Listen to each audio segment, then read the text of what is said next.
So, you think you're inventive. There you are in your laboratory late into the night. Sparks flying, machines humming, wild but sexy hair, a white coat, a maniacal laugh.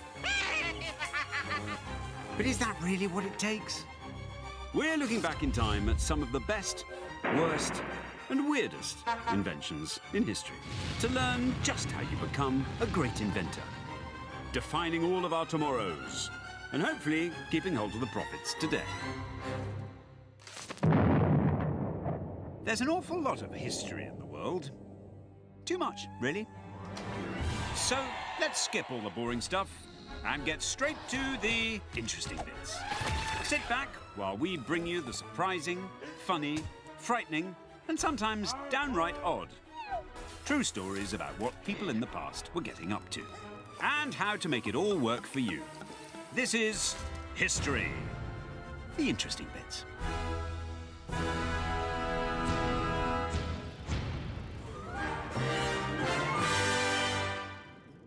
Genius is 1% inspiration and 99% perspiration. Thomas Edison. So, let's start with the 1%. 1862, Michigan. The whole history of invention may have been different if it wasn't for this rapidly approaching train. This 3-year-old is Jimmy, the clueless son of one frankly negligent station master. And this quick-thinking hero is 15-year-old Thomas Alva Edison. This is his heroic origin story. The station master was so grateful to Edison, he offered to teach him Morse code. Edison was transfixed and declared the telegraph about the best thing going. And so began the career of the world's most famous inventor. Edison, I think, was an inventor from the beginning because he was a very hyperactive child. So hyperactive, in fact, that his mother pulled him out of school and he was homeschooled. And I think it was there that he really learned the skill of self-learning and being taught in a very focused way. Edison's destiny was set by being in the right place at the right time. But sometimes the wrong place at the right time can be just as inspirational. Samuel Morse, whose communication system so inspired Edison, wasn't even an inventor. He was a portrait painter. In 1825, the city of New York asked Morse to paint revolutionary war hero Marquis de Lafayette, and Morse was hard at work when an urgent letter arrived from his father. Your wife is dead. The letter had taken days to reach Morse, and by the time he made it home, he'd already missed his wife's funeral. We'll never know how much her death inspired his inventive mind, but after 7 years of brooding, he developed a rapid long-distance communications device using a simple dot and dash language. On the 24th of May, 1844, Morse sent the first message from Washington, D.C. to Baltimore, a line from the Bible suggested to him by the Patent Commissioner's daughter. What hath God wrought? Turns out Morse had wrought his magnetic telegraph company, which soon crisscrossed the USA, revolutionizing long-distance communication. Fortunately, you don't always need a tragedy to find inspiration. Sometimes just the thought of what might have happened is enough. Alexander Miles was one of the most successful African-American businessmen of the 19th century. So successful, he owned his own apartment building in Duluth, Minnesota. But the building had a design flaw. Its elevator doors had to be operated by the user, including his young daughter. If they weren't closed properly, another resident could fall down the empty shaft. This would be bad for business, and potentially bad for daughters. So, in 1887, Miles invented an elevator door that would close or open automatically, at the push of a button, when it's not gummed up. In the hope that no one would ever take the express route to the basement. I think a great inventor and the most successful inventors are able to spot the problem and actually find the solution. They often say that necessity is the mother of invention. Which is exactly what inspired our next invention. In the bitter New York winter of 1903, Mary Anderson was cold and wet in a trolley car. The reason she was cold and wet inside was that the driver had folded down the windshield as it kept getting covered in snow. This, Anderson thought, was ludicrous. What was needed was a simple way of keeping the windshield clear from the inside. One might almost call it a windshield wiper. Brilliant. Except manufacturers told Mary the idea was dangerous, as the wipers might hypnotize the driver. And like the famous quote we started with, which is always attributed to Edison, but was actually said by a woman, we all had to spend another 15 years driving unprotected through a blizzard until the windshield wiper was reinvented by a man. But if getting drenched doesn't ignite your spark, perhaps you might be inspired by your mistakes instead. Betty Naismith Graham knew exactly what hard-working secretaries like her needed, particularly ones who were as bad at typing as she was. Were her employers supportive? No. No, Betty, that's wrong. Let me show you again. In fact, when she accidentally signed off a letter using the wrong company name, they fired her. What's wrong with her? She's a woman, isn't she? Taking this as a sign rather than a setback, she concentrated on her invention, something needed by struggling typists everywhere. She mixed white paint and a few chemicals and got her teenage son Mike to pour the liquid into nail polish bottles. Betty named her company the Liquid Paper Company and scraped together the last of her cash to patent the idea. By 1975, liquid paper was selling 25 million bottles a year. And her son was beanie-hatted guitar god Mike Naismith of the Monkees. If many of the greatest inventions seem obvious in retrospect, we should never underestimate the heavy lifting done by their inventors. Anyone who wants to be inventive should remember that it took us a century to put wheels on luggage. But if inspiration doesn't hit during your average day's work, maybe world events will ignite your imagination. And there's no bigger incentive to get inventing than war.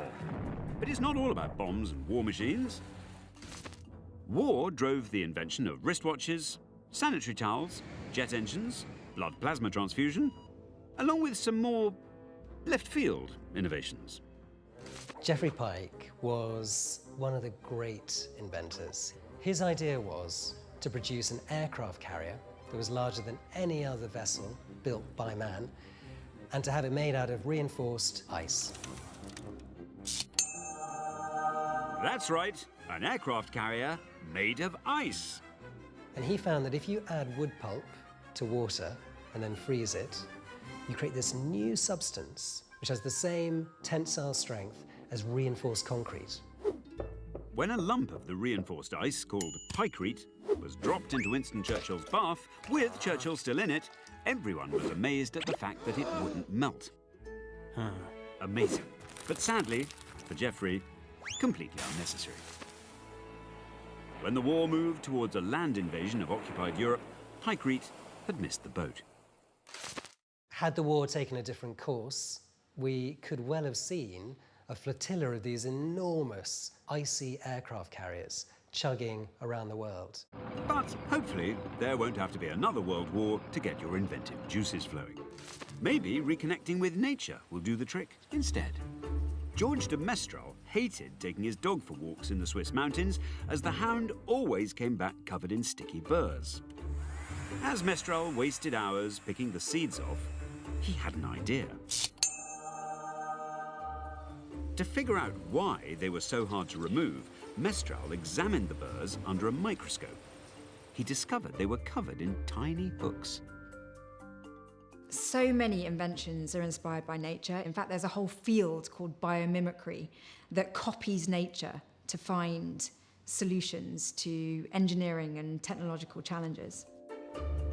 Mestral's discovery gave him the idea for a fastening made up of one material covered in tiny hooks and another covered in tiny loops.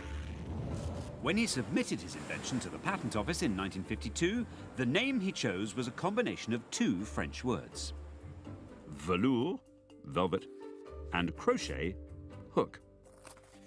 Velcro.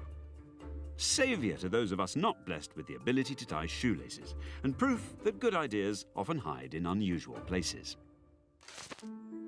A number of inventors say it all came to them in a dream, which is odd as you might think they'd like to take more credit. Russian Dmitry Mendeleev was trying to work out if there was an order to the elements when I saw in a dream a table where all the elements fell into place as required. The resulting periodic table was so impressive that the Tsar forgave Mendeleev his bigamy.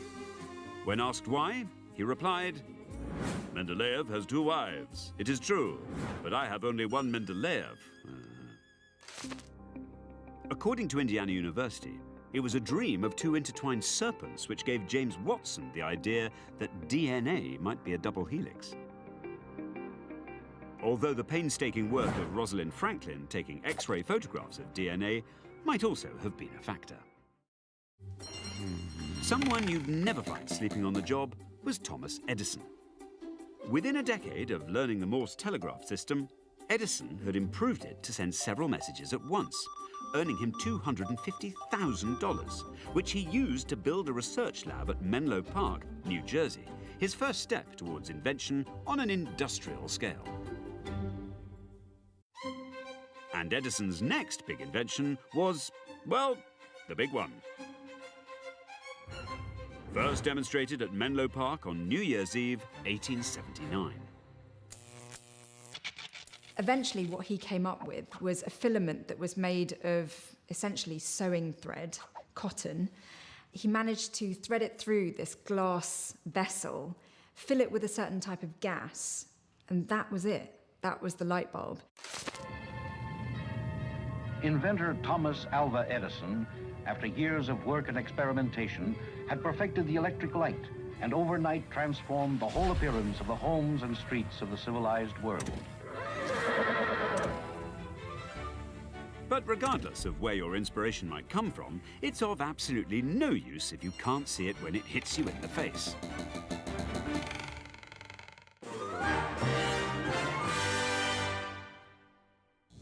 Some people have gone down in history as inventive geniuses, but that doesn't mean that anything practical came out of their extraordinary vision.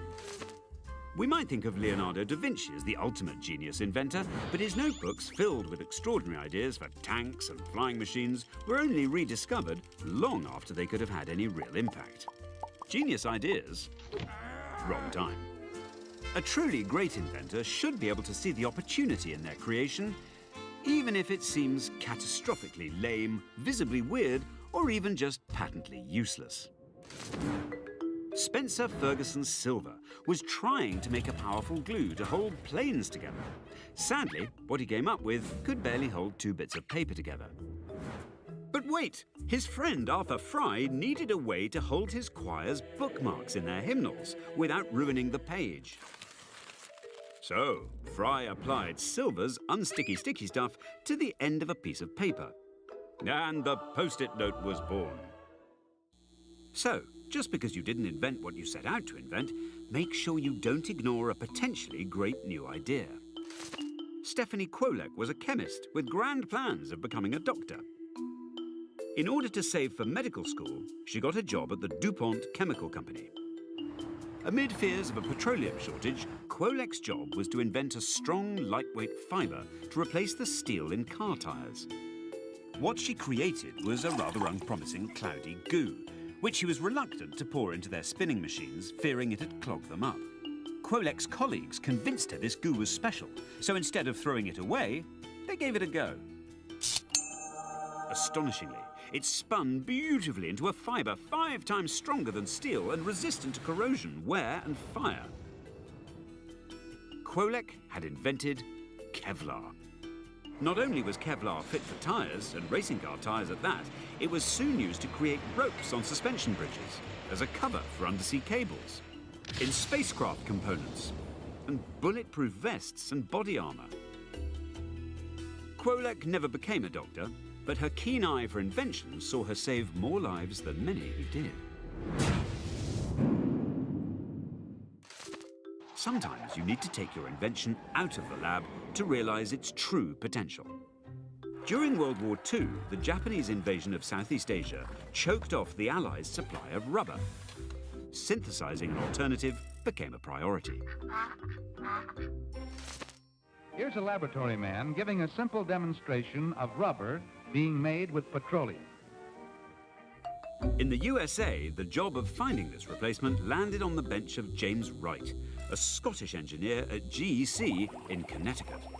His experiments with silicon oil resulted in a soft, gooey material that bounced when rolled into a ball. A good start, but unfortunately, if left, it would also melt into a puddle and, weirder still, shatter when exposed to a sudden shock. Not ideal for making tyres. Unable to find any scientific use for the substance, James brought it home to entertain friends with at parties. It was only after the war that a sample reached the hands of a toy marketeer. With Easter round the corner, they packed the goo into egg-shaped containers and christened it Silly Putty, earning a spot between checkers and roller skates in the National Toy Hall of Fame.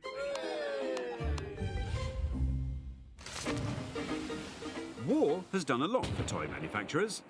In 1943, a military engineer working on the engine rooms of battleships also ended up bringing silly joy to millions after he knocked a torsion spring off a table. Instead of just landing in a heap, it walked off the table onto the floor. He and his wife immediately saw they had a great invention on their hands.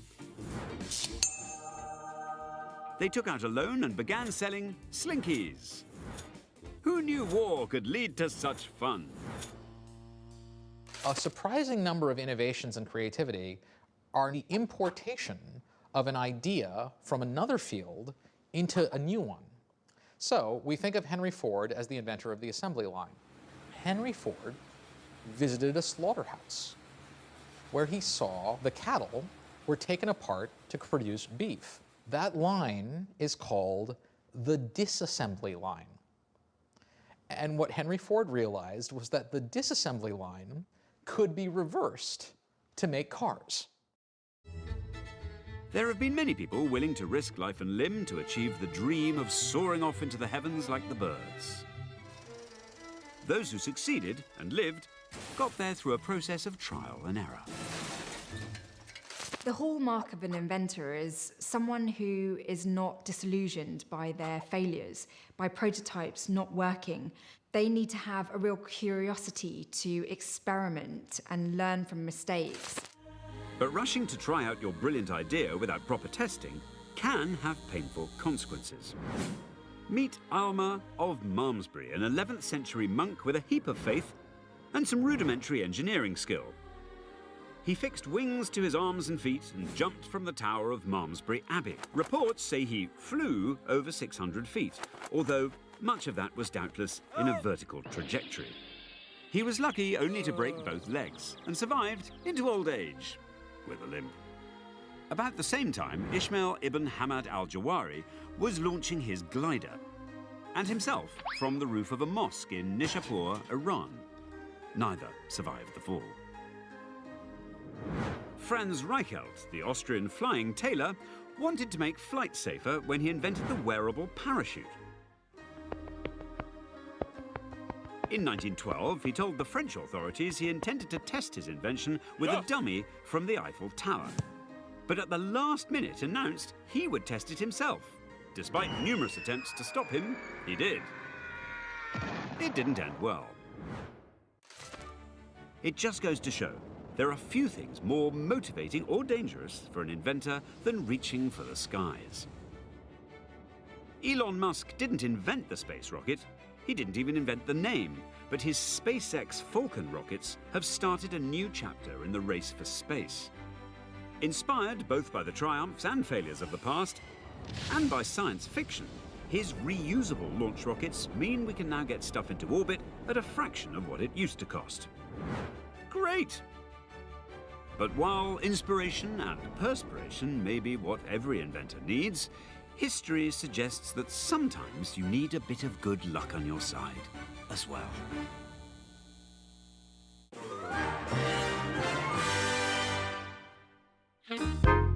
It's claimed Edison only ever invented one thing by accident: the phonograph.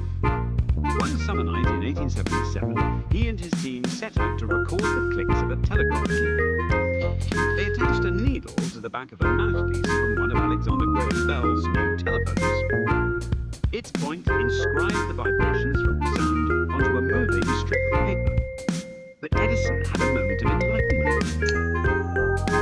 What if they tried talking into the mouthpiece and then played it back? Really inventive people have this tendency to be able to look at things in a different, right? I look at this and see the way that everyone uses it, and you look at this and see it a way that no one uses it, even though it's the same thing. It seemed something of a long shot, but cheered on by his colleagues, he gave it a go. And by the end of a long night with a big dose of good luck, Edison had captured the first replayable recording of a human voice. His own. Mary had a little lamb. The real genius of Edison was the ability to see the real value in an idea, whether that was his own or other people's. But it's a fine balance between having a clear vision of what you want to invent and ultimately just have a real curiosity and determination to see your ideas through. If the invention of recorded sound is a world-changing accident, how about one that has saved and continues to save millions of lives around the world? Alexander Fleming was lazy, at least when it came to cleaning up. So it wasn't surprising that he came back from holiday one day in 1928 to find a bunch of bacteria-filled Petri dishes now covered in mold. What did come as a surprise was that the mold seemed to have killed the bacteria. And Fleming's unwillingness to do the dishes had led to the isolation of the first antibiotic. Penicillin is now ready for use by the physician. And it arrived just in time to save the lives of thousands of wounded soldiers and civilians in World War II. It obviously pays to keep at the inventing game. You never know when fortune might strike. One evening in the 1980s, NASA engineer Lonnie Johnson was experimenting with ideas for a new refrigeration system and hooked a nozzle to his bathroom sink. When he accidentally shot a stream of water across the room, he got an idea. When we think about creativity, the thing that seems to be the biggest predictor of creativity is openness to new ideas. Soon after, Johnson moved to Nebraska to join the Air Force. But his accidental discovery was still on his mind. So by day, he worked on the first B-2 stealth bomber, and by night, he carved out pieces of plastic to create the Super Soaker. The invention took the world by storm and has been a splash hit ever since. Sometimes inventing luck and success is less about what you do as when you do it. Lydia Estes Pinkham's vegetable compound was not a unique invention as such. Her tonic was probably no different from 1,000 other cures available in the 19th century USA. But it certainly got many glowing testimonials, not least from members of the US temperance movement.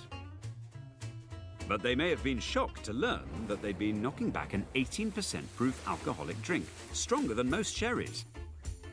As a medicine, Pinkham's vegetable compound was exempt from the 1920 Prohibition laws, and by the end of the dry decade, the company was turning over the equivalent of $50 million a year. Cheers! So, if luck has been on your side and you're holding the plans to a truly great real invention, now is not the time to kick back and relax. Because someone else might have had the same idea, or worse, be planning to steal yours.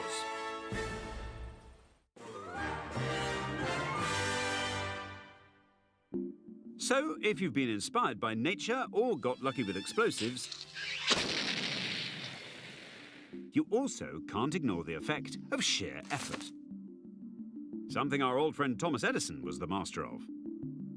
In his lifetime, Edison held a world record 1,093 patents and kept that record for years after his death. There are a few ideas that Edison had that didn't quite work, and often they're seen as failures, but actually Edison never considered his mistakes as failures. He always learned so much more from things that didn't go well as opposed to things that did. And one of them was the concept of building houses out of concrete. The reason why it didn't work is people just didn't want to live in concrete houses. But to create a concrete house, you need a mold, and that can be really expensive. And so his solution ended up losing so much money. Edison learnt from his mistakes, but finally, to make your breakthrough, the last thing you want is for someone else to come along and swipe the credit. The discovery and use of X-rays is credited to Wilhelm Röntgen. But that doesn't mean he was the first to notice them. On the day in November 1895, when Röntgen made his breakthrough, he was experimenting with German physicist Philipp Lenard's modified cathode ray tube. Röntgen noticed some of Lenard's rays behaved differently and would pass through flesh, but were absorbed by bone. Lenard had noticed these rays too, but didn't realize they were anything special. They were. Röntgen became an overnight star and set the stage for a medical revolution. It was a huge blow for Lenard, who then insisted his students call him the father of X-rays. But to little avail. To this day, Röntgen is still credited with the invention and won the Nobel Prize. Lenard may have been outsmarted, but other inventors simply cheated. C.J. Walker's hair loss led her to Annie Turnbow Malone, an African-American entrepreneur whose hair care treatment proved so good that C.J. not only used it herself, but became leading sales agent of Malone's wonderful hair grower. The following year, however, C.J. announced she had had a dream. Yep, another one, in which she had been given a new recipe to combat hair loss. She claimed this involved exotic ingredients from Africa. But in truth, it mostly involved exactly the same ingredients that were in Malone's wonderful hair grower. This one was different, though. This one was Madame Walker's wonderful hair grower. It became a huge success, while her former employer became the first to warn consumers to beware of imitations. Sometimes it's not as simple as just stealing someone else's idea. What if someone else has the same idea as you, at the same time? Competition is important because to innovate is to do something that no one has done before, which is not easy. And it's usually to do something that no one has done before that most people tell you is wrong, which is really not easy. And so if you're going to do that, you need something to drive you. Sometimes it all gets very messy when it comes to deciding who invented the things that revolutionized the entire world. So who did invent TV? The answer is simple. It's obviously German Paul Nipkow, who in 1884 gained the first ever patent for television. Unless you're British, in which case John Logie Baird invented TV in 1926, when he realized that picture transmission would only work by rotating two of Nipkow's image-scanning devices at the same speed. But then the Australians might disagree. They'd tell you that Henry Sutton's 1885 device was the first that both received and transmitted light. But if it's the fully electric TV, like the one you may be watching this on, then Philo Farnsworth in 1927 is your man. Philo Farnsworth, who was just 21 and still in chemistry class when he came up with the concept of taking a moving image, converting it into a radio wave, and then the reverse happening at the receiving end of the TV. And that essentially was his way of building the first prototype of the electronic TV. The ever-modest Philo remained unconvinced his invention was a good thing, right up until he and 650 million others watched as Neil Armstrong walked on the moon. It's one small step for man, one giant leap for mankind. Sometimes an invention can be a deliberate act of revenge that's best served cold. What really annoyed Louis Pasteur, inventor of milk pasteurization, was that France had lost the Franco-Prussian War in 1871. So cross was he that he insisted that every scientific paper he published contained the statement, "Hatred towards Prussia, revenge, revenge."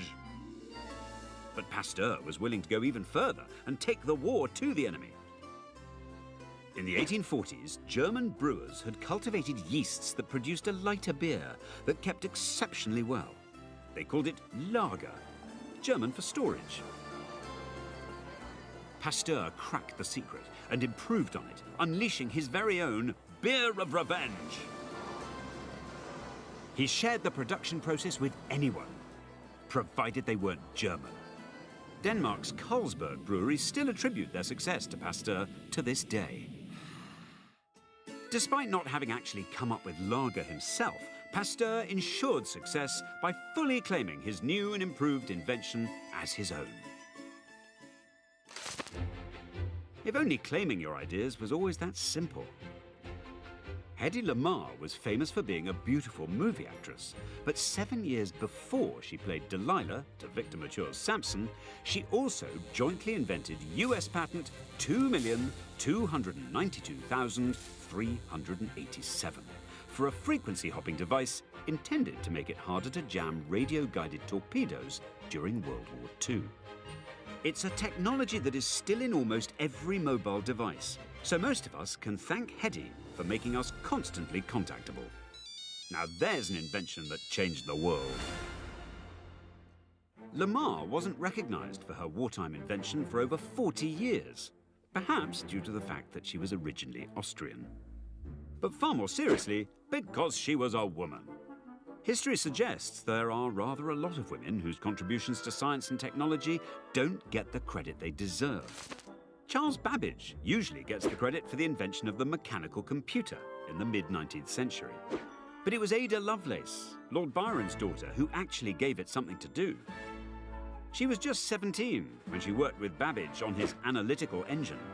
And it was Ada who suggested a method for using this engine to calculate an explicit function, the first computer program. But while Babbage got the credit, Ada's health was failing. She died on November the 27th, 1852, aged just 36. So Ada would never know how the work she pioneered would shape every aspect of the modern world. And that brings us to how you get the recognition you deserve.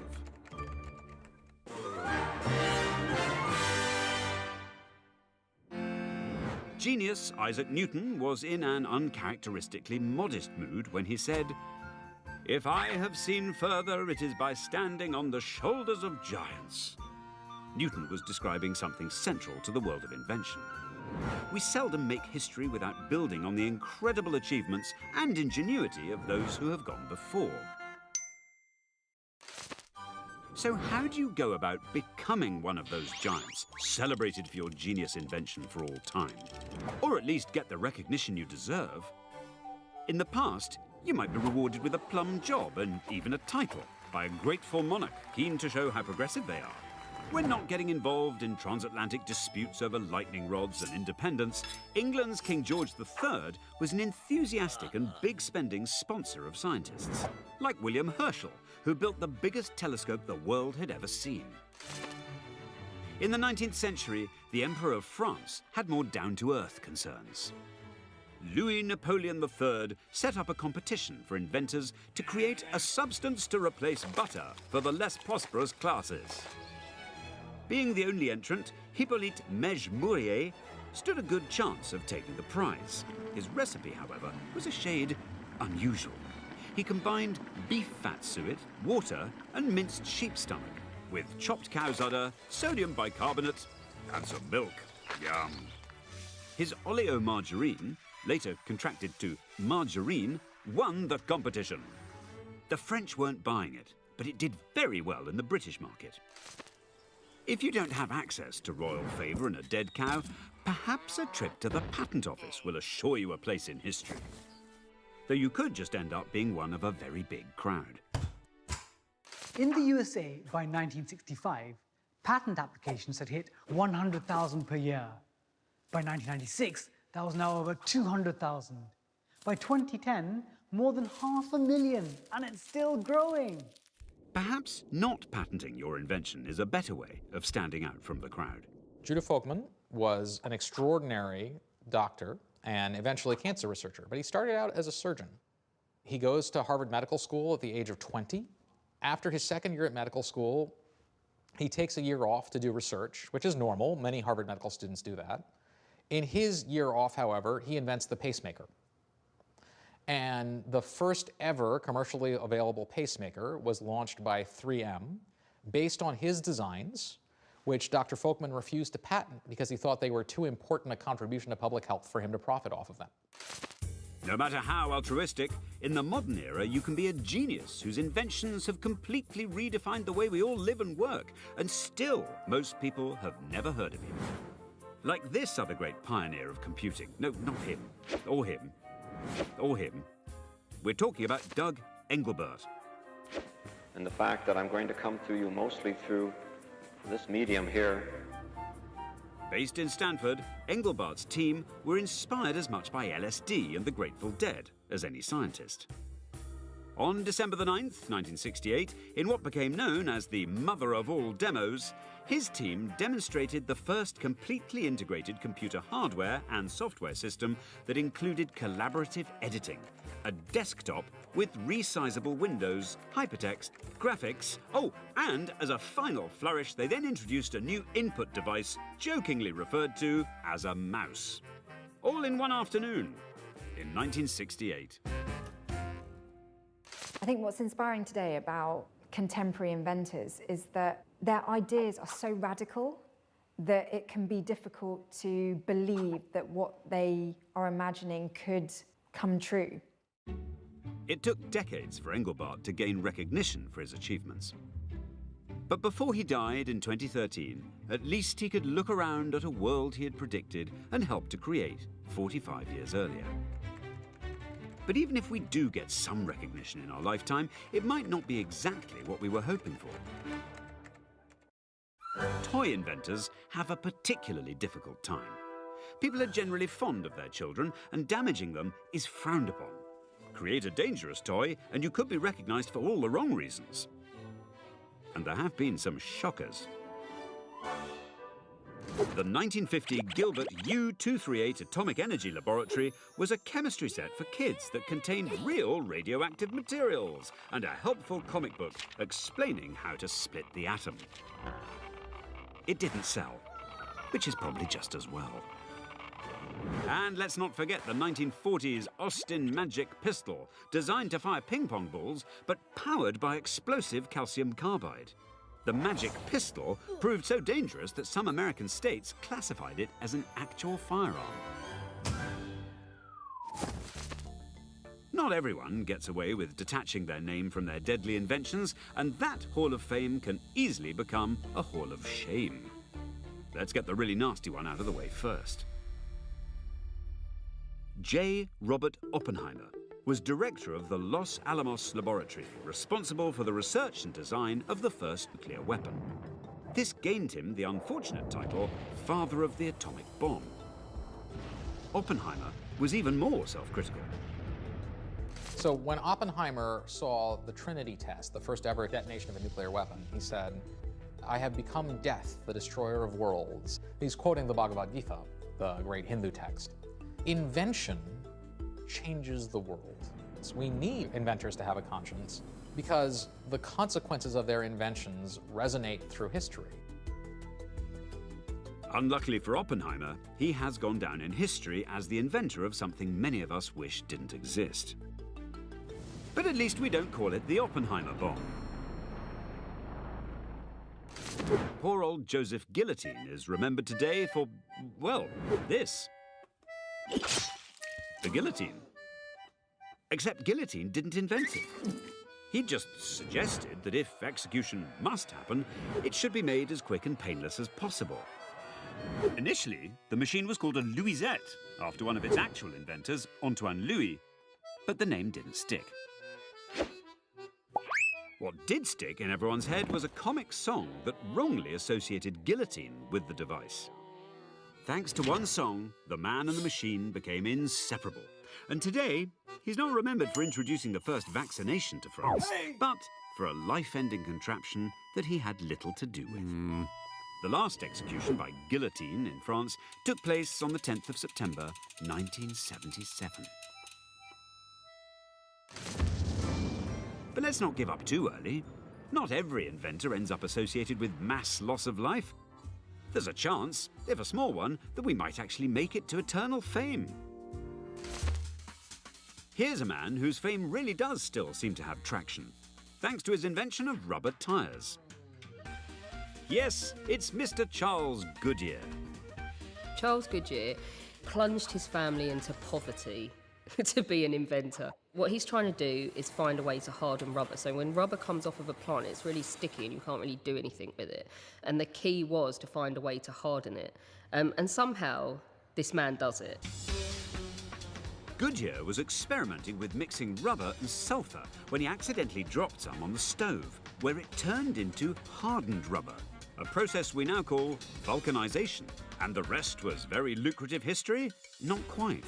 Goodyear ran into manufacturing and legal troubles and ended up losing all his patent rights. He doesn't even have anything to do with the immense tyre company, and it could only really happen to him. So poor Charles Goodyear figured out how to harden rubber and had absolutely nothing to show for it. But at least his name and association with his great invention lives on in the mighty Goodyear Tyre and Rubber Company, founded in 1898. None of that was ever going to happen to Thomas Edison, as brilliant a businessman as he was an inventor. Perhaps Edison's greatest achievement, though, was to mass-produce invention itself, with his establishment of the world's first industrial research and development facility, Menlo Park, New Jersey. He came up with a questionnaire, and the questionnaire involved really kind of lateral thinking questions about opera and culture and things that were non-sciencey and technical. So clearly he wanted to hire people who were very well-rounded. And I think it was important to him to select the right people for this technological hub. At Menlo Park, he built an extraordinary campus filled with super inventive people, and then profited from their work. It's a system of development and invention on an industrial scale that's now common in almost all big companies. So how much credit should Edison get? I personally feel that he must have been brilliant in thinking laterally on a lot of ideas that had already been invented or developed, and he just took them to the next stage. That, to me, is a sign of a brilliant engineer and inventor.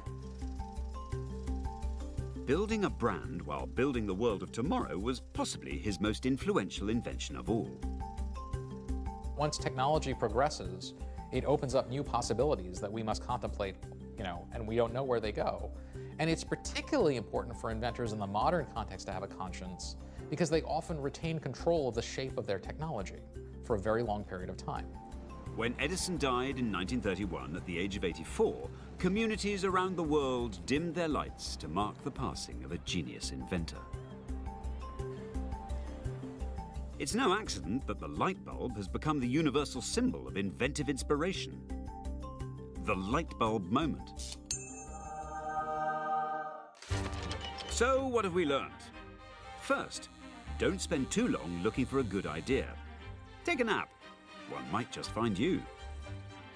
Second, if the ideas are proving a little elusive, you can always borrow someone else's.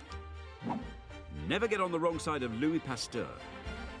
Think twice before being your own guinea pig. And remember, kids prefer silly putty to plutonium. But most of all, if you have a good idea on your hands, for goodness sake, name it, claim it, and reap the rewards before anyone else does.